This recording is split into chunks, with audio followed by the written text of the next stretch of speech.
بسم اللہ الرحمن الرحیم۔ السلام علیکم۔ ناولز کاٹیج میں خوش آمدید۔ ہمارے آج کے ناول کا نام ہے اب جو آئے ہو تو ٹھہرو، اور اس کی رائٹر ہے آسیہ مرزا۔ جو لوگ میرے چینل پہ نئے ہیں چینل کو ضرور سبسکرائب کر لیجئے، ویڈیو کو شیئر اور لائک کرنا مت بھولیے گا۔ چلیں شروع کرتے ہیں آج کا ناول۔ اوہ یو، وہ مٹھیاں بھیجتا غصے سے اپنی جگہ سے کھڑا ہو گیا۔ اس کی پیشانی پر سلوٹوں کا جال بن گیا تھا، مگر وہ حسنوس اپنی جگہ ڈٹی رہی، اسی استہزائیہ مسکراہٹ کے ساتھ۔ تم صرف انوشا ہی کو نہیں، اس بھرے پورے گھر کی آنکھوں میں بھی دھول جھونک رہے ہو، مگر میں تمہیں کامیاب نہیں ہونے دوں گی۔ انوشا میری بہن ہے، وہ معصوم اور سادہ سی لڑکی تم پر آنکھیں بند کیے یقین کیے بیٹھی ہے۔ بکواس کرنے کی ضرورت نہیں ہے۔ کون ہوتی ہو تم میری جاسوسی کرنے والی؟ کالی سے تم یہاں وہاں کی خبریں لیتی پھرتی ہو۔ وہ تو اتفاق سمجھ لیجیے کہ تمہاری پارسائی کا پردہ چاک ہو گیا۔ بکو مت، کوئی پردہ وردہ چاک نہیں ہوا۔ کان کھول کر سن لو، وہ صرف میرے دوست کی بہن ہے۔ وہ کھولن کا شکار ہو رہا تھا، دل چاہ رہا تھا کھڑے کھڑے دھکا دے کر باہر کر دے، مگر وضاحت کرنے پر جیسے مجبور ہو گیا۔ ہاں تو میں کب کہہ رہی ہوں کہ وہ تمہارے دوست کا بھائی تھا۔ دیکھو بات یہ ہے کہ اسے ہاسپٹل جانا تھا، اتفاق سے وہ گھر پر موجود نہیں تھا، اس لیے اخلاقاً مجھے لے جانا پڑا۔ اس کا لہجہ تپا تپا اور چبا ہوا تھا، جیسے لفظوں کے ساتھ وہ سامنے کھڑی اقصیٰ کو بھی چبا رہا ہو۔ اوہ ہاسپٹل، وہ ہولے سے ہنسی، اور اخلاقاً ہاسپٹل سے واپسی پر ہوٹلنگ ہوئی۔ کل بھی اتفاق سے شاپنگ پر لے جانا پڑا، اور شاپنگ کے دوران سنوپی میں آئس کریم کھلانی پڑی کہ یہ بھی۔ وہ بولتے بولتے رک کر تیزی سے پیچھے ہٹی۔ اس نے پوری طاقت سے ایش ٹرے زمین پر دے ماری تھی۔ Get out! تم آخر ہوتی کون ہو جس کے سامنے میں وضاحتیں پیش کروں؟ وہ بالکل ہی آؤٹ ہو گیا تھا۔ میں تمہاری حرکتوں سے انوشا کو ضرور آگاہ کروں گی۔ آخر اس کا کیا قصور کہ اس عمر بھر کی پارسائی پاکیزگی کے بدلے میں تم جیسا بد کردار اور آوارہ شخص ملے؟ وہ پلٹ کر چلی گئی، مگر اس کا اطمینان غارت کر گئی تھی۔ اس نے غصے سے تپائی کو لات مار کر ایک طرف لڑکا دی اور تکیہ اٹھا کر دیوار پر دیر مارا۔ اسے انوشا کی اتنی فکر نہیں تھی جتنی احمد ولا کے بقیہ مکینوں کی تھی، جن میں سرفہرست اس کے والدین تھے۔ اس کے بعد بڑے چچا اور بڑی چچی، جو اس کے ساس سسر ہونے والے تھے۔ اسے اقصیٰ پر رہ رہ کر غصہ آ رہا تھا۔ اس کے دل میں یہ خوف بیٹھ گیا بہت جلد اقصیٰ خطرناک قدم اٹھا لے گی۔ یوں بھی اس کے خیال میں وہ ایک جذباتی قسم کی لڑکی تھی، جو ہر وومن رائٹس پر لیکچر دینے کو تیار رہتی تھی۔ اس سے کچھ بعید نہ تھا کہ وہ انوشا کے سامنے اس کی ذات کی دھجیاں بکھیر کر رکھ دے۔ انوشا جو کم عقل چیخو پکار مچا دینے والی لڑکی تھی کو حرام ہی نہ اٹھا دے۔ آخر عورت جتنی بھی باظرف ہمدرد غم گسار ہو، اس کی وسعت قلبی کے ڈھنگے بج چکے ہوں، مگر وہ اپنے چاہنے والے ہونے والے شوہر پر دوسری عورت کی پرچھائی برداشت نہیں کر سکتی۔ تم کو دیکھا تو یہ خیال آیا، زندگی دھوپ تم گنا سایا۔ آج پھر دل نے ایک تمنا کی، آج پھر دل کو ہم نے سمجھایا۔ وہ بیڈ پر لیٹی غزل سن رہی تھی۔ اس کے لبوں کی تراش میں بڑی خوبصورت اور دھیمی مسکراہٹ تھی، جیسے وہ غزل کے بولوں سے محظوظ ہو رہی ہو۔ یہ دیکھ کر اقصیٰ مہروز کے دل میں چھن سے کچھ ٹوٹ گیا۔ اس نے انوشا میں منگنی کے بعد خاص تبدیلی محسوس کی تھی۔ وہ کچھ رومانٹک سی ہو گئی تھی، بات بات پر کھلکھلا کر ہنس پڑتی۔ یوں بھی وہ ہمیشہ سے خوابوں میں رہنے والی لڑکی تھی، حقیقت سے دور خیال کے منظروں میں رہنے والی، اور منگنی کے بعد تو جیسے اس کی زندگی کا محور ہی اس کا منگیتر ہو کر رہ گیا تھا، جو اس کی ذات میں پرنس آف ڈریم تھا، اس پر جان چھڑکنے والا رومان پرور خوبصورت حسین اپالو۔ خیر رومان پرور تو یقیناً حارث فیروز تھا ہی، اور خوبصورتی کے معیار پر بھی پورا اترتا تھا۔ خیر خوبصورتی تو اس خاندان کے سارے لڑکے ہی تھے، مگر کوئی اس کی طرح خود کو پرنس نہیں سمجھتا تھا، اور جب سے اقصیٰ نے اسے طارق کی بہن کے سنگ دیکھا تھا، اس کا خوبصورت چہرہ اسے بدصورت دکھائی دینے لگا تھا۔ شاید یہ اس کا باطن تھا جو ابھر کر آیا تھا، اور اسے انوشا کے مستقبل سے خوف آنے لگا تھا۔ وہ اس کی سگی بہن نہ تھی تو کیا ہوا، اس کی چچا زاد بہن تو تھی، اس کی سہیلی تھی۔ وہ کیسے چاہ سکتی تھی کہ وہ اپنی تمام تر پاکیزہ محبتیں ایک ایسے شخص کے دامن میں بھر دے جو ان قیمتی لال و جواہر کا قطعاً حقدار نہیں تھا، جس کا دل صاف ستھرے حوض کی مانند نہیں تھا بلکہ گندے نالے کی مانند تھا، جس میں ہر راہ چلتی گندگی گرتی رہتی تھی۔ طارق کی بہن کے علاوہ جانے وہ اور کن کن لڑکیوں کے ہمراہ گھومتا پھرتا رہا ہوگا، یہ تو اتفاق سے اس نے دیکھ لیا، اور کالج وین میں نہ بیٹھی ہوتی تو یقیناً اسے رنگے ہاتھوں پکڑ لیتی۔ وہ ایسی ہی تھی، جنونی، غسیلی اور نڈر۔ وہ کمرے میں کتنی دیر اضطرابی انداز میں ٹہلتی رہی اور سوچنے لگی کہ آیا اسے خاموش تماشائی بن کر بیٹھے رہنا چاہیے، یا انوشا کو خبردار کرنا چاہیے کہ وہ حارث سے خود باز برس کرے۔ اس بندھن نے اسے اتنا حق تو دے رکھا تھا نا، یوں بھی ایک عورت جب اپنی حیا، شرم اور ہر جذبہ اپنے ہونے والے شوہر کے لیے سنبھال کر رکھتی ہے تو مرد پر بھی یہی لاگو ہوتا ہے کہ وہ بھی اپنے تمام تر جذبات صرف اور صرف ہونے والی بیوی کے لیے سنبھال کر رکھے اور اس کے دامن میں ڈالے۔ دل کوئی سرائے تو نہیں کہ کوئی آئے، ٹھہرے اور چلا جائے۔ رفاقت میں جب تک محبت شامل نہ ہو اپنی تمام تر پاکیزگی اور خلوص کے ساتھ تو وہ سراب ہے۔ وہ انوشے کے کمرے کی طرف بڑھی مگر درمیان میں اس کا مضبوط ہاتھ حائل ہو گیا۔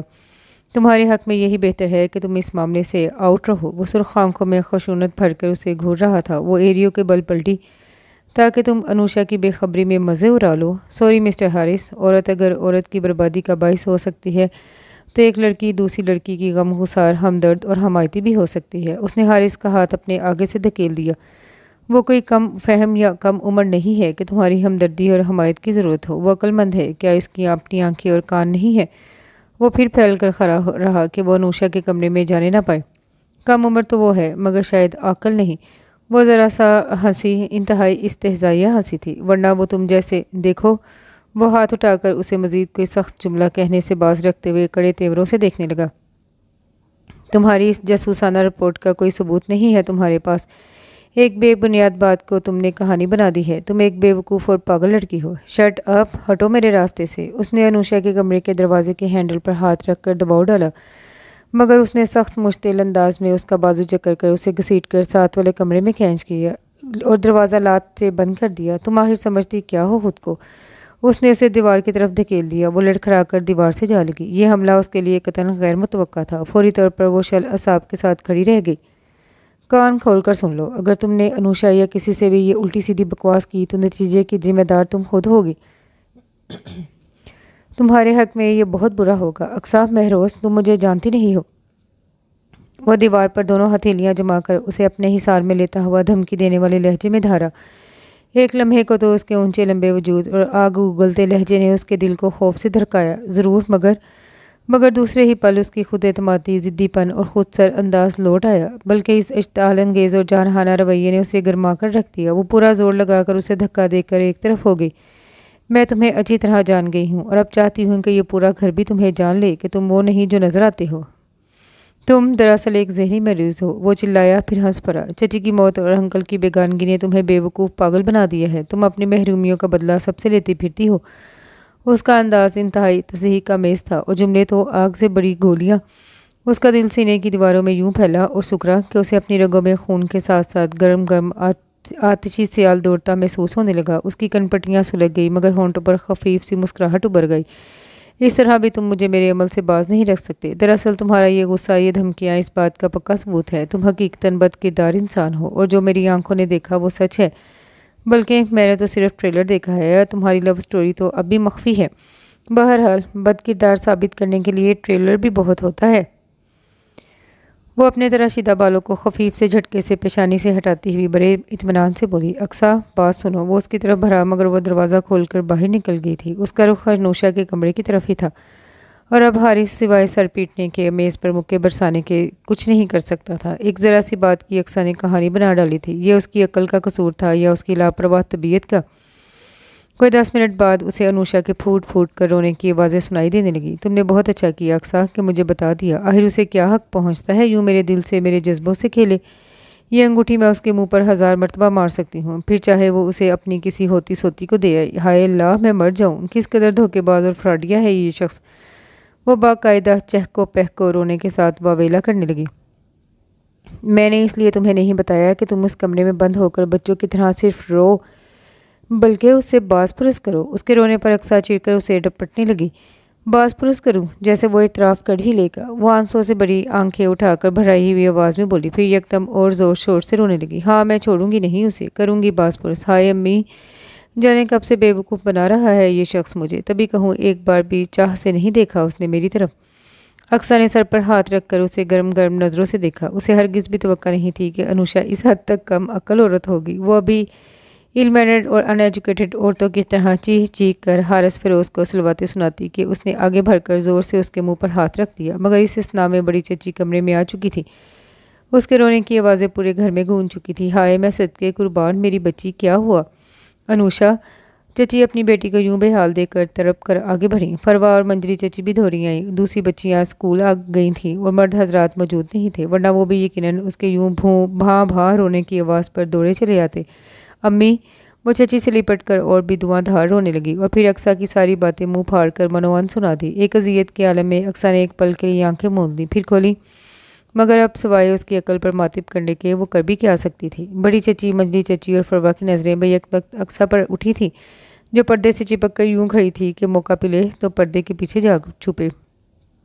منجلی چچی تو بیچاری اپنے لخت جگر کے کردار کے اس تاریخ رخ پر گمسم سی ہو گئی تھیں، جیسے قوت گویائی اس دھماکہ خیز انکشاف نے سلب کر لی ہو۔ مگر جب سکتہ ٹوٹا تو عالم تیش میں حارث کو اس کے کمرے سے پکڑ لیں۔ وہ لمبا چوڑا سرخ چہرے کے ساتھ گویا زبردستی چلا آ رہا تھا۔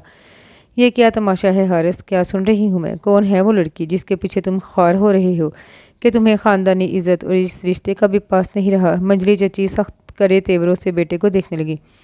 پہلے یہ بتائیے کہ میرے ذاتی معاملات میں انٹرفیئر کرنے کا حق کسے حاصل ہے؟ وہ بھی پھٹنے کے انداز میں بولا اور نظروں میں آگ بھر کر اسے گھورنے لگا، جہاں پہلے ہی وہ سب کی نظروں کا مرکز تھی۔ اب جب کہ بڑے مجمع میں یہ بات تشت ازبام ہو ہی چکی تھی تو وہ پیچھے ہٹ کر اس بات کو بے معنی اور غلط کیسے ثابت کر دیتی؟ میری آنکھوں کے سامنے جو دیکھا میں نے بتا دیا۔ وہ لڑکی خاصی سجی سنوری تھی۔ پہلے اسے تمہارے ساتھ شاپنگ سینٹر کے باہر گاڑی میں دیکھا، پھر دوسرے دن اسی جگہ پر آئس کریم کھاتے ہوئے دیکھا۔ وہ جرأت کے ساتھ بولی۔ فروا نے جلدی سے منہ پر ہاتھ رکھ لیا تھا۔ اس کا دل سینے میں دھک سے رہ گیا، جبکہ حارث کا دل چاہ رہا تھا اسے اٹھا کر پٹخ دے۔ واٹ نان سینس! وہ پیچو تاپ کھا کر رہ گیا۔ انوشا کے رونے میں اور شدت آ گئی تھی۔ دل تو کر رہا تھا پلٹ کر ایک تھپڑ اسے بھی دے مارے، یوں بھی اس کی ان جذباتی اور بچکانہ حرکتوں سے سخت خائف تھی۔ پہلی بات تو یہ ہے کہ میں اپنی ذات میں کسی کی مداخلت برداشت نہیں کر سکتا کہ میری جاسوسی کی جائے، میری ذات کو موضوع گفتگو بنایا جائے۔ میری اپنی لائف ہے، اسے میں جس طرح گزاروں۔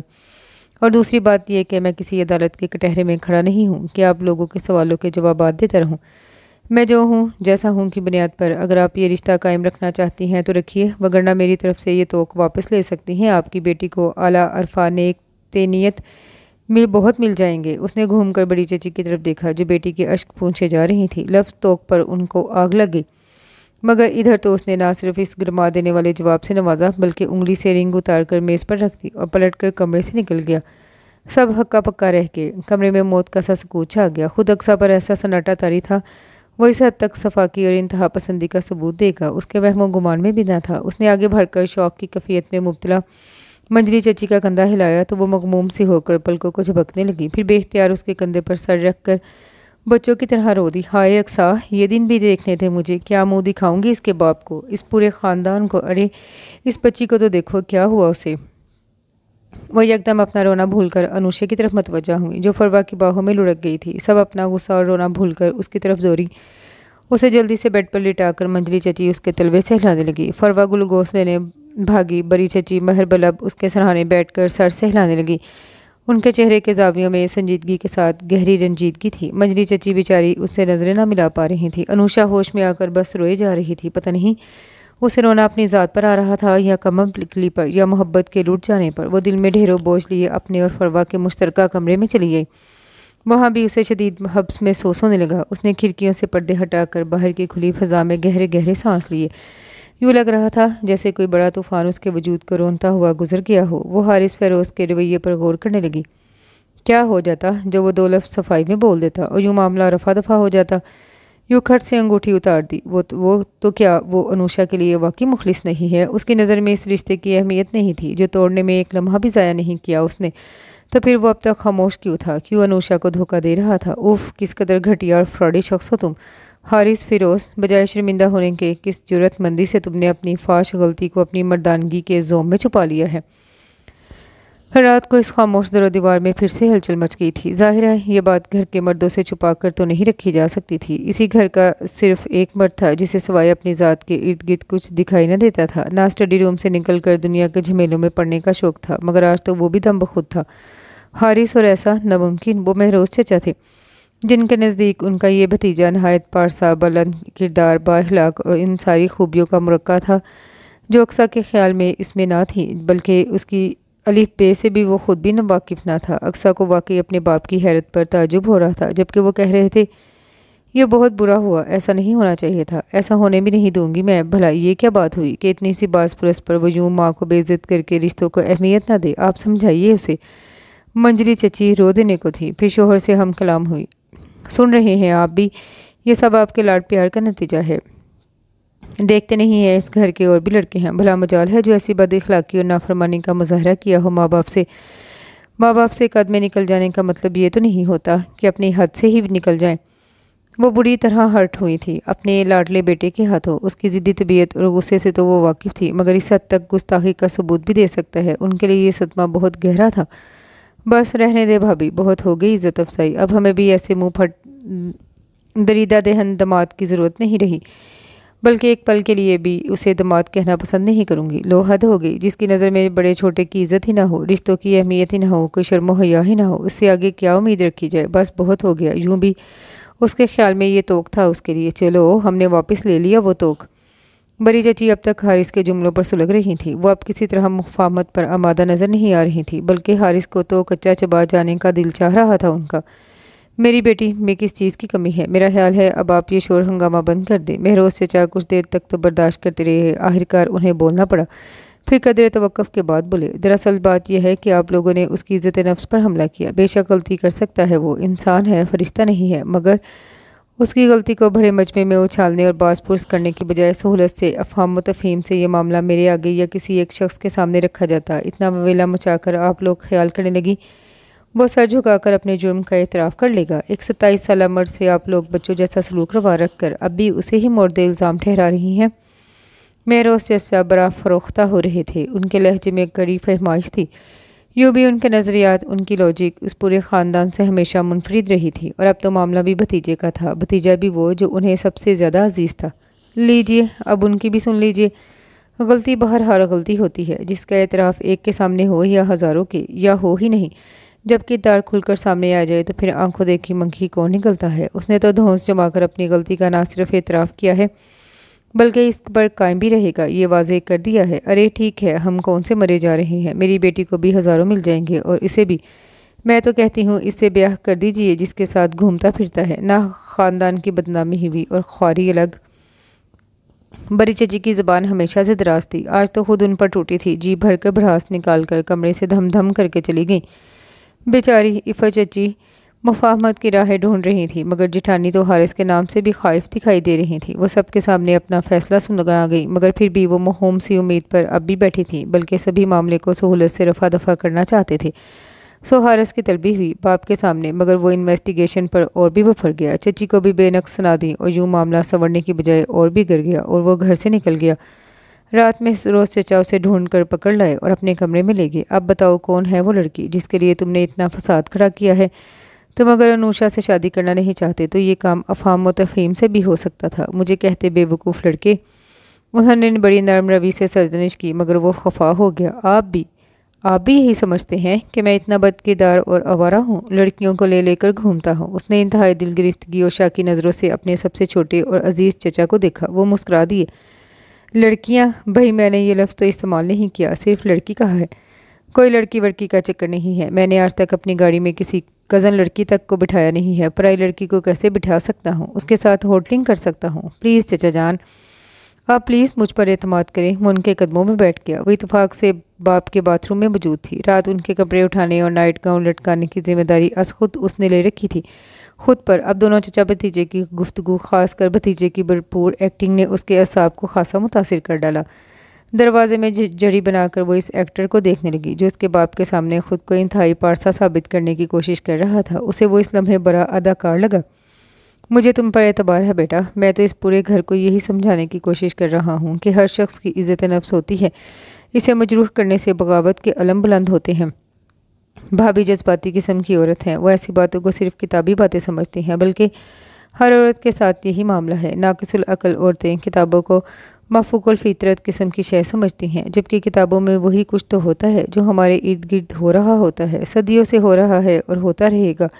کتابیں لکھنے والے بھی انسان ہی ہیں، مادی دنیا اور اس میں بسنے والی مخلوق سے ماورا تو کچھ نہیں لکھتے۔ اینی تو میری نظر میں اب بھی باعمل، باکردار اور وفادار لڑکے ہو۔ انہوں نے اس کے کندھے پر اپنا تسلی بھرا ہاتھ رکھ دیا۔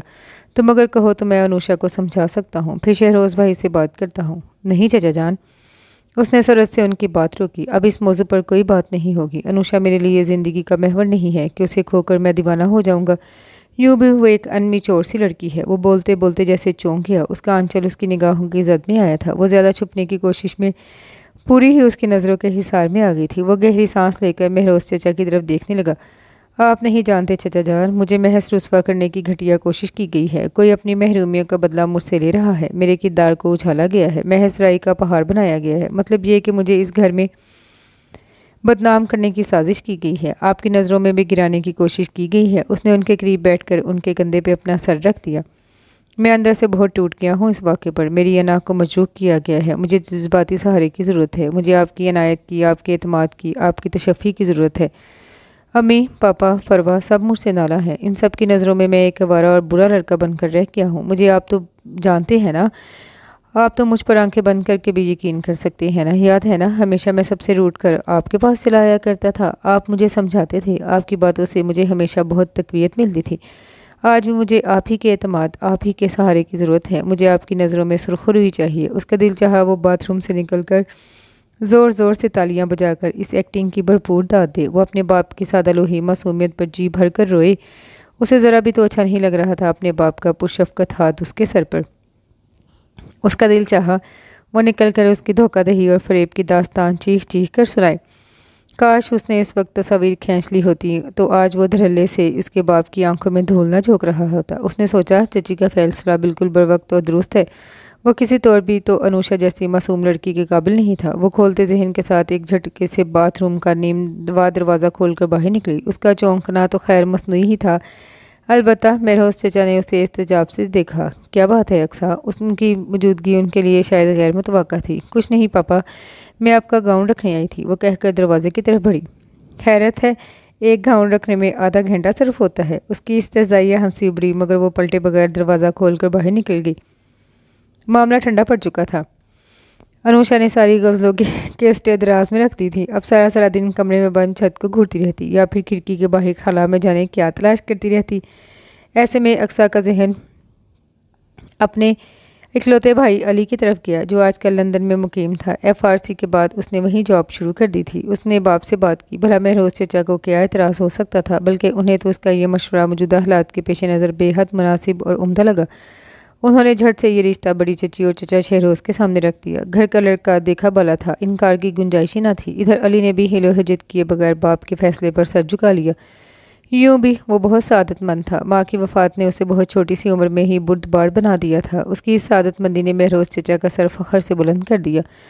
یوں احمد ولا میں ذرا ہلچل مچ گئی، زندگی کی رونق ہو گئی۔ منجلی چچی اور فیروز چچا بھی احساس جرم سے باہر نکلے۔ انوشا کو اقصیٰ نے چٹکیوں میں راضی کر ڈالا تھا، اپنے بھائی کے ہیرو لگنے کے قصے سنا کر، اس کی وجاہت کی تعریفیں کر کے، جیسے اس نے تو پہلے کبھی دیکھا ہی نہ تھا۔ ہم لڑکیاں تو گائیں بکریاں ہوتی ہیں، جس کھونٹے سے باندھو بن جائیں۔ اس نے ایک طویل سرد کھینچی اور سادگی سا بیٹا فلسفہ بولنا بھی ضروری سمجھا اور یوں سر جھکا لیا کہ اس کے سوا کوئی چارہ نہیں تھا۔ اور پھر علی ہینڈسم تو تھا ہی، بے شک حارث سے کچھ کم۔ احمد ولا میں رونقوں کی بحالی کے لیے اقصیٰ نے بے حد اصرار کر کے علی کو لندن سے بلوایا۔ وہ آیا تو شاندار طریقے سے منگنی کی تیاریاں ہونے لگی تھیں۔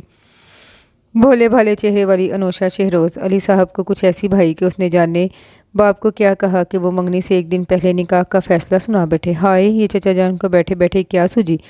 لڑکیاں جہاں خوش تھیں وہاں اپنے کپڑے اور میچنگ کی خریداری پر ہراسا جلدی بازاروں کے چکر لگنے لگے۔ اب جو سوٹ منگنی کے دن پہننا تھا اسے ان سب نے ایک دن پہلے انوشا کو مایوں بٹھا کر پہن لیا۔ خوب ہنگامہ مچا ہوا تھا، بڑی نیکیاں سمیٹ رہی ہو۔ وہ اپنا لہنگا سنبھال کر سیڑھیاں اس سے اتر رہی تھی کہ وہ اس کی راہ میں حائل ہو گیا۔ پورا گھر بقعہ نور بنا ہوا تھا، ہر دل شاد اور مسرور دکھائی دے رہا تھا۔